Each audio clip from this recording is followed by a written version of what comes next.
Who sent it? That single question froze a congressional hearing and exposed a crack in the nation's top law enforcement agency. Rep. Frank Mustraven pressed FBI nominee Kash Patel about a mysterious email chain ordering agents to submit weekly operational reports. Emails with no clear author, no clear recipient, and no clear security. Patel dodged, blamed the DOJ, and couldn't promise it wouldn't happen again. For frontline agents chasing drug traffickers and fugitives, this wasn't politics, it was a potential breach of trust, safety, and national security. Who sent it? That single question stopped the hearing cold. Mr. Van. Yes, sir. Thank you, Chairman. Thank you, Director Patel. In a local situation in Maryville, Indiana, within my district, I have a high-intensity drug trafficking area, HIDA, which receives federal funding. That works with the local law enforcement. We are the crossroads of America near Chicago. The drugs that you're talking about are transported through those areas all the time. With these budget cuts, can you talk about how those HIDA and agencies will be funded? Absolutely. Thank you, sir. It's like any other successful mission set that we have at the FBI, and HIDA I worked on as a terrorism prosecutor as myself. Extremely critical because, like some of the other situations across the country, that region has been recognized, unfortunately, because of the high-intensity drug flow. And in order to countermand it, we have to keep these task forces open, up and running, and funded. But in order to do that, we can't just flood it only with federal funds and federal personnel committed to working with our state and local partners, because that's what makes HIDA successful. My experience in HIDA wasn't in your district, but down in the Southern District of Florida, and I can't imagine it being too different in terms of how we proceed and how to make that successful. Okay. My next question is, just recently you had a visit to the National Center for Missing and Exploited Children. Just please tell me how that cyber tip line and how that program's future looks with these $500 million cuts. We actually partner wonderfully with NCMEC, and we've committed to allowing our FBI employees to remain there no matter what. We will find a way to fill that mission set, even if, even under the most austere of budget cuts, because what they do is exceptional. If people don't know, they need to go there and see it. It's right in Arlington, Virginia. They find missing children from 5, 10, 15, 20, 30 years ago, and they provide treatment to those that have been abused. Okay. And so you have my commitment, sir, that we'll do it. I appreciate that. And according to the domestic terrorism operations sections, the internal tagging system used to track domestic terrorism investigations was eliminated, and the staff of 16 was reduced. Can you tell me that future and where you hold that program? Sir, if I may, can I get back to you on that in writing, because I'm not familiar with that off my Okay. head. Then in your written testimony, you had talked about cybersecurity. I'm going to tie two things together. The FBI agents, are they still currently at the end of every week emailing the 5 things that they've accomplished? I'm glad you raised that point, sir. We never did that. Okay. I stopped The that. FBI agents were never asked to put in their goals in which they accomplished? The, The reason why I say that is because I had a specific conversation at a retirement party of a chief from an agent who expressed to me that after he had chased a car down 8094 who had stabbed a family member, and he left his home and was able to prevent that individual from killing someone else because it was cross state lines, that he had to go back, and then that next day was told he had to fill out his emails of what he accomplished.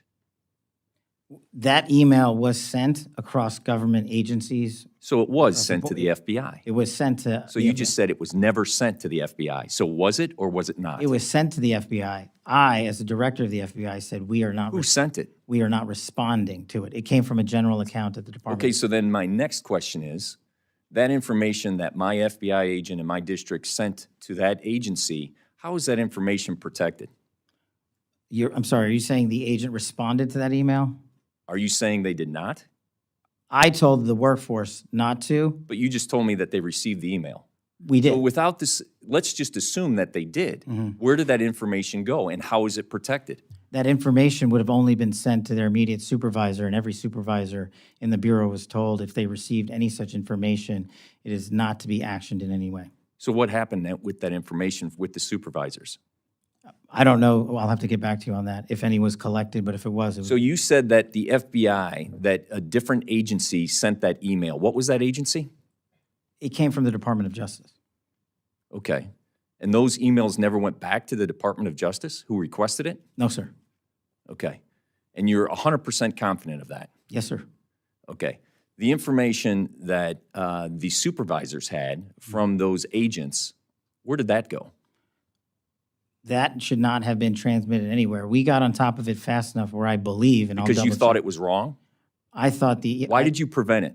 because the operational mandate that we have at the Bureau, in my opinion, prohibited the public disclosure of that information across our media. So to be perfectly clear, the Department of Justice got it wrong.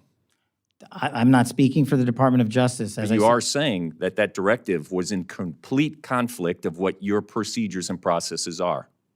My procedures and processes are under the Department of Justice. I'm saying as a subordinate of the Department of Justice, that's where the email came from. I don't know where it came from on top of them. But your directive was to make sure that the Department of Justice did not get the FBI information, That no one got it. except the supervisors. Why would they request it if they would never get it? Well, the supervisors were told to stand down. What I'm trying to say is, when that email came in, we acted as fast as we could, I think the same day, to say we are not in a position to do that. Everybody hit pause till we figure out what to do. And the end result was we at the FBI are not complying with that request to publicly do so. And we told agents that if you feel the need to express that information to your supervisors, only do so on the classified system. Okay. The information that I received, that personal conversation that I had, that agent didn't seem like he felt the need. He felt it was a directive. I thank you for your forthcoming. I look forward to working with you. The purpose of me bringing up this questioning was to make sure that that information is secure. Yes, sir. Thank you I'll very double much. check. Mr. Moore. I yield back. In a moment that sliced through the usual political theater, Rep. Frank Mrvan leaned forward and asked FBI Director nominee Kash Patel to identify the source of a mysterious email directive. It wasn't just about paperwork. This email circulated to FBI field agents, ordered them to submit weekly operational summaries through an unsecured interagency chain. No one seemed to know where it came from, who authorized it, or where the information would ultimately land. Patel's response was a masterclass in deflection. He stumbled. He blamed the Department of Justice. He insisted the FBI hadn't requested the reports. Yet he could provide no documentation, no timeline, and no assurance that the email chain wouldn't surface again. He even admitted that supervisors were told to stand down, leaving agents in limbo about whether their sensitive field operations had been exposed. To the average viewer, this might seem like bureaucratic confusion. But to the men and women in the field, the ones chasing fentanyl shipments, infiltrating gun trafficking rings, and risking their lives in high-intensity drug corridors, this was a flashing red warning light. Any misstep in communication can mean operational exposure, compromised investigations, or even loss of life. Chain of command is the backbone of law enforcement. When it breaks down, morale shatters, efficiency crumbles, and trust evaporates. Mrvan's relentless questioning was more than congressional grandstanding. It was a lifeline for agents who can't speak publicly without risking their careers. In that moment, the stakes were clear. If the person poised to lead the FBI cannot identify the origin of a potentially dangerous internal directive, what does that say about accountability at the very top? While the email saga raised alarms, an even grimmer reality loomed over the hearing. Looming budget cuts threatening to gut FBI field operations. Behind the political sparring and sound bites, the numbers told a brutal story. Dozens of field offices were already operating at skeleton staffing, juggling investigations into cartel networks, cyber attacks, and domestic terrorism. Now, an across-the-board reduction meant agents would soon face impossible choices: pursue violent criminals or halt high-priority investigations altogether. Rep. Mrvan highlighted one chilling example. A Midwestern field office covering 3 states had been forced to cancel undercover operations because there weren't enough funds to safely pay informants or maintain surveillance equipment. Another office in the Southwest reported agents working unpaid overtime to track human smuggling corridors. Morale, already shaken by uncertainty over the mysterious email directive, was plummeting. The nominee Patel offered reassurances that prioritization and resource reallocation would solve the problem. But to frontline agents, these phrases were corporate bandages over a gaping operational wound. Every canceled stakeout or delayed wiretap represents a window of opportunity for criminal organizations that never pause for politics. The stakes of the hearing crystallized. Without immediate clarity on chain of command and sustainable funding, the nation's most essential law enforcement operations could falter. And for communities relying on those quiet, unseen efforts to keep their streets safe, the consequences would be anything but invisible. The congressional hearing unfolded as a collision of security, politics, and public trust. Lawmakers confronted nominee Patel with two intertwined crises: the mysterious email sent to field agents and the crippling impact of looming budget cuts. The email, directing agents to await further instructions, raised red flags about internal communication failures and possible political interference. It symbolized a breakdown in the FBI's chain of command, leaving frontline agents uncertain and vulnerable. Simultaneously, budget revelations painted a bleak operational picture. Field offices across the country were canceling investigations, delaying surveillance, and even asking agents to work unpaid overtime. Patel's reassurances about resource reallocation did little to address lawmakers and the public's fears that these cuts could compromise national security. The hearing highlighted a larger systemic tension. When political gridlock and fiscal austerity collide with law enforcement duties, public safety hangs in the balance. The exchange exposed the fragility of the FBI's operational framework under financial and political strain, making it clear that without swift action and accountability, the ripple effects could embolden criminal networks and erode trust in federal institutions. This hearing wasn't just political theater, it was a wake-up call. National security can't run on half measures, and frontline agents can't operate in the shadows of confusion and underfunding. Congress and agency leadership must urgently resolve these communication lapses and restore funding to protect the public.